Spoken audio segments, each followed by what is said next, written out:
सूरज अभी उगा ही था काठियावाड़ का हीरा जामनगर में, जब बाकी शहर सो रहा था। इस सोमवार की सुबह 10 अक्टूबर 2011 के दिन 2 फाइटर पायलट फ्लाइट सूट जी सूट पहने अपने निर्धारित MiG-29 विमान की ओर बढ़े। आज का कार्य एक ट्रेनिंग एक्सरसाइज थी, जहां दोनों पायलट डॉग फाइट आक्रमण का अभ्यास करने वाले थे। पहला काम अपने विमान पर चढ़ने के बाद था उड़ान के उपकरणों को चेक करना। Fuel check, system check. फिर दोनों अपने कॉल साइन के जरिए एयर ट्रैफिक कंट्रोलर को रेडियो द्वारा संपर्क किया। वाइपर बोल रहा, उड़ान भरने के लिए तैयार है। ड्यूक यहाँ, मुझे भी टैक्सी करने की इजाजत दी जाए। आज के दिन एयर कंट्रोल टावर में एक 6 महीने का अनुभवी जवान अफसर ड्यूटी पर था। आपको ORP उड़ान भरने के लिए मंजूरी दी जाती है। ORP यानी ऑपरेशनल रेडी प्लेटफॉर्म्स, मतलब कि दोनों विमान 3500 मीटर रनवे के अलग छोर से उड़ान भरेंगे। जल्द ही भारतीय वायुसेना के 28वें स्क्वाड्रन के विमान आसमान के तरफ गरजते हुए गए। जैसे ही दोनों निर्धारित 30,000 फुट की ऊंचाई पर पहुंचकर मंडराने लगे, वो अपने पहले टास्क के लिए तैयार हुए, जो एक सुपरसोनिक इंटरसेप्ट मिशन था, जिसमें एक नकली टकराव का रिहर्सल करना था, ताकि अगर दुश्मन का विमान हमारे हवाई क्षेत्र में कभी घुस आए तो उसका जवाब कैसे दिया जाए। इस अभ्यास के लिए दोनों एक दूसरे से 100 किलोमीटर की दूरी पर पोजीशन ली। वाइपर दुश्मन होने की भूमिका निभा रहा था और ड्यूक को उस पर धावा करने का अभ्यास करना था, और अगर जरूरत पड़े तो शूट डाउन भी, पर सब इलेक्ट्रॉनिक रूप से नाटक ही। यदि ये असल जिंदगी में होता तो ड्यूक मिसाइलों का गुच्छा लॉन्च करता, जिसमें सबसे घातक थी Vympel R-73 air to air missile, जो सीधे बिन बुलाए घुसपैठिया मेहमान की ओर जाते। उस सुबह दोनों विमान पूरी तरह से उन मिसाइलों से लदे थे, जिससे उनका कुल वजन 81.3 किलो न्यूटन हो गया, ताकि असल परिस्थिति की सही नकल की जा सके। लेकिन कोई फायरिंग नहीं होनी थी। ये सख्त हवाई ड्रिल पूरी तरह से उड़ान को दुरुस्त करने और दुश्मन के हवा से घुसपैठ के समय में SOP स्टैंडर्ड ऑपरेटिंग प्रोसीजर का अभ्यास करने के लिए की जा रही थी। भारतीय वायुसेना का 28वां स्क्वाड्रन 18 MiG-29 का संचालन करता है, जिसका कोड नेम द फर्स्ट सुपरसोनिक्स रखा गया, इस कारण कि वो देश का पहला ऐसा स्क्वाड्रन था जो 1960 के दशक के अंत में खरीदे गए MiG-21 लड़ाकू विमान से आवाज के बैरियर को तोड़ सकता था। और हालांकि ये मिग आसानी से आवाज की रफ्तार से दुगनी गति तक उड़ान भर सकते थे, भारतीय वायुसेना घनी आबादी वाले इलाकों में उनकी रफ्तार को काबू में रखा, क्योंकि आवाज से तेज जाने पर लड़ाकू जेट का जो बूम निकलता है, उससे नीचे बिल्डिंग में लगे शीशे टूट सकते थे और यहाँ तक कि आम जनता में हलचल भी पैदा हो सकती थी। वाइपर अभ्यास के पहले पेंद्रे में जामनगर से 120 किलोमीटर का टर्न लिया मुख्य भूमि की ओर, खुद को घुसपैठ दिखाने के लिए। जैसे ही उसने जेट घुमाया पूर्व की तरफ, विमान सूरज के ठीक सामने आया और उसकी कॉकपिट में चकाचौंध रोशनी भर गई। पायलट अपने ऑक्सीजन मास्क को ठीक किया और आंखों की सुरक्षा के लिए टिंटेड वाइजर को नीचे खींचा। युद्ध अभ्यास के पैंतरे के लिए अब एकदम तैयार। पर अचानक उसका हेड्स अप डिस्प्ले, विमान के कांच पर डैशबोर्ड का स्क्रीन, जो पायलट को उपकरण रीडिंग और मिशन डेटा दिखाता है, टिमटिमाया और बंद हो गया। तुरंत वाइपर ने बंद हुए स्क्रीन की वजह देखी। एक छोटी सी चिंगारी डैशबोर्ड में उभर रही थी, जो बड़ी आग में बदल सकती थी। लेकिन शायद उसे हाइपोक्सिया की वजह से भ्रम हो सकता था। ये मानी हुई बात है कि ऑक्सीजन की कमी दिमाग के साथ खिलवाड़ कर सकती है। पहले तो वाइपर को ऐसा लगा कि किसी ने माचिस की तीली जलाई और उसे सिगरेट दी, लेकिन नहीं, जबकि आग माचिस की तीली की लौ जितनी जरूर थी, लगभग तर्जनी उंगली की जितनी, लेकिन वो तेजी से बढ़ रही थी, जिसका गाढ़ा काला धुआं डरावने तरीके से कॉकपिट में भरने लगा। सबसे पहले खतरा था 4000 लीटर ईंधन का, विमान के गढ़ और पंखों के ओवरहेड टैंकों में, जो आसानी से आग पकड़ सकती थी। वाइपर अपनी आवाज पर जितना हो सके काबू करने की कोशिश की और ATC को रेडियो किया। वाइपर रिपोर्टिंग, कॉकपिट में आग लगी है। वॉचर के कंट्रोलर को पहले तो यकीन ही नहीं हुआ कि उसने सही सुना। वाइपर, क्या तुमने अभी आग कहा? एक बार फिर पक्का करें इसे। मैं दोहरा रहा हूँ, मेरे कॉकपिट में आग लगी हुई है। क्या इंजन में आग लगी है? नहीं, मैं फिर से बता रहा, कॉकपिट में है आग। मैं इसी वक्त वापस बेस की ओर मुड़ रहा हूँ। नीचे उतरने के लिए निर्देशन और इजाजत चाहिए। वाइपर 08085 आपको वापस ले आएंगे सर, घर लेकर ही आएंगे। 60 किलोमीटर पूर्व की ओर उड़ते हुए वाइपर के विंगमैन ड्यूक वही रेडियो फ्रीक्वेंसी पर यह सब बात चिंतित रूप से सुनी। कंट्रोल से इजाजत लेकर उसने तुरंत अपने जेट को जलते हुए विमान की ओर मुड़ा दिया, ये देखने के लिए कि क्या वो किसी तरह बाहर से उसकी मदद कर सकता हो। लेकिन वो चाहते हुए भी कुछ नहीं कर सकता था। अब वाइपर एक बार फिर अपना ऑक्सीजन सप्लाई को चेक किया। किस्मत से सांस लेने के लिए हवा काफी थी। इस अच्छी खबर का मतलब था कि उसका दिमाग भ्रम में नहीं था, लेकिन बुरी खबर ये थी कि अब पक्का हो गया था कि अच्छी खासी आग लग चुकी थी।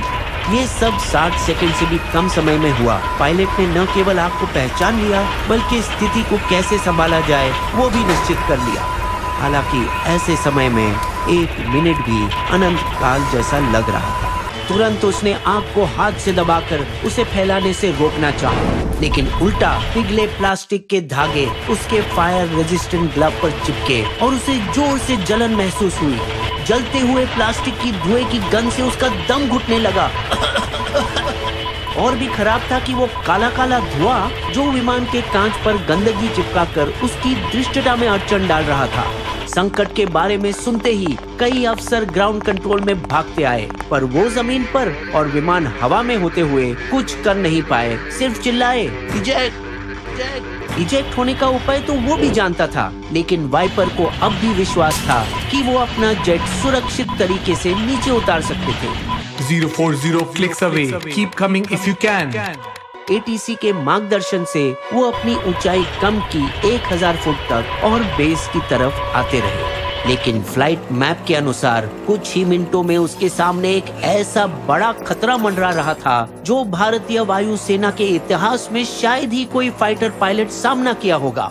उनके रास्ते के बिल्कुल बीचों बीच स्थित था रिलायंस का विशाल तेल रिफाइनरी, जिसके आसपास सख्त नो फ्लाई जोन है।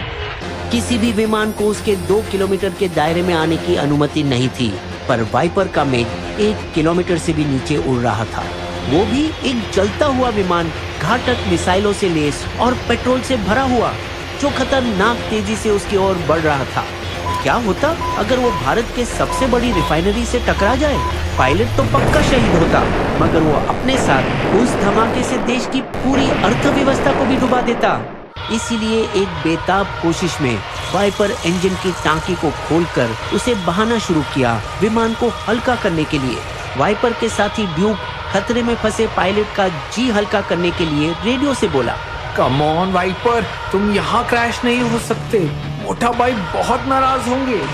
जैसे ही मिग ऊंचाई हासिल करने लगी, वाइपर अपनी रफ्तार घटाई जेट के बूम को कम करने के लिए और विमान को बैरल रोल में डाला, अपने निचले भाग को ऊपर की तरफ घुमाकर, ताकि और ऊंचाई हासिल कर सके। लेकिन ऐसा करने से वो अपने जलते हुए विमान का संतुलन भी खतरे में डाल रहा था। अगर रोल के दौरान वो विमान को अच्छी तरह से नहीं संभाल पाया तो अंत में वही होता जिससे वो बचना चाहता था, क्रैश। लेकिन महज 15 सेकंड के अंतर में खतरा टला और रिफाइनरी को वो पीछे छोड़ गया, जिसके बाद उसने विमान को फिर से सीधा किया।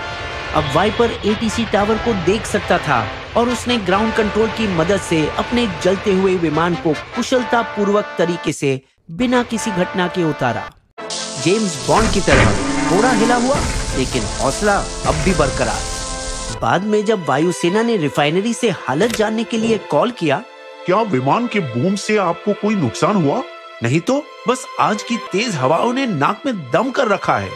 वाइपर की कहानी विंग कमांडर अजीत भास्कर वासने की असली जिंदगी की घटना है, जो नेशनल डिफेंस एकेडमी के 103 नंबर कोर्स से ग्रेजुएट हुए और जिसे अगले साल शौर्य चक्र दिया गया इसी सुपरसोनिक प्रैक्टिस इंटरसेप्ट मिशन के दौरान फ्लाइट को सुरक्षित तरीके से लैंड करने के लिए।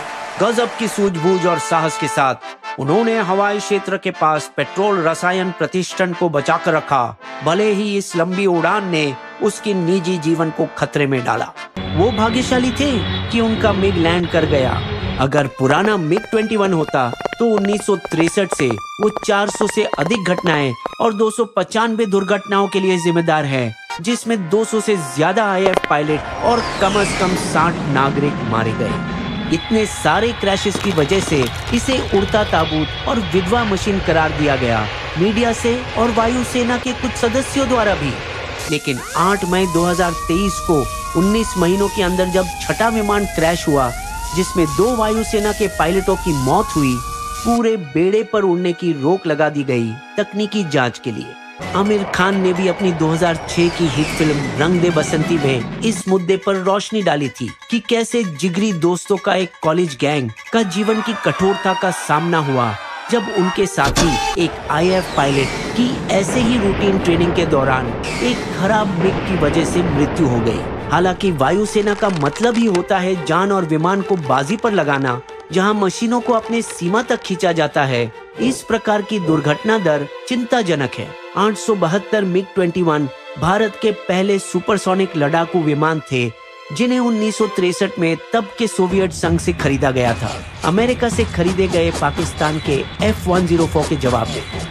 ये विमान 1965 और 71 के युद्धों में हमारी अच्छी सेवा की और 1980 के दशक में उन्हें सेवानिवृत्त करा जाना था, जब मिग के नए मॉडल MiG-29 खरीदे गए थे।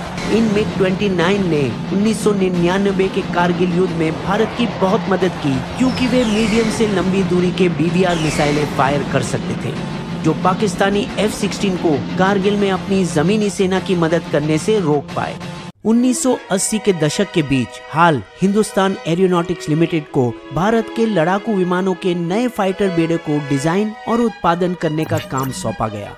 रूसी सुखोई Su-30 MKI, जो वो लाइसेंस के तहत बनाई, बड़ी सफल रही और भारतीय वायुसेना के 250 से अधिक सुखोई से उम्मीद है कि वो 220 के दशक में और आगे भी फौज की रीढ़ की हड्डी बनेंगी। सुखोई ने शानदार भूमिका निभाई थी पाकिस्तान के नौशेरा और सोहलवा कोर मुख्यालय पर फरवरी 2019 में हमले को विफल करने में, जो भारत के बालाकोट हमले के जवाब में किया गया, जहां विंग कमांडर अभिनंदन ने भागते हुए पाकिस्तानी F-16 का पीछा उनके इलाके के अंदर तक किया था। लेकिन हाल का स्वदेशी विमान बनाने की असफलता की वजह से वायुसेना अब भी 1980 के दशक में बने विमानें उड़ा रही, जिनमें MiG-21 बाइसन, MiG-29, मिराज 2000 और सेपेकेट जैगुआर शामिल है।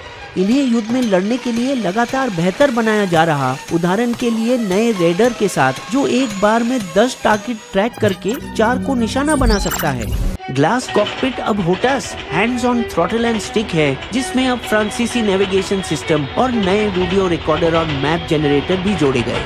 जबकि तकनीकी और मिसाइली उपकरणों से सुधार हुआ है, इंजन अभी भी वही है, जिसकी वजह से ये एक 35 साल पुरानी चीज है। समझो एक 1960 में बनी ठनी फोर्ड टी मॉडल कार को F1 रेस में लाया गया।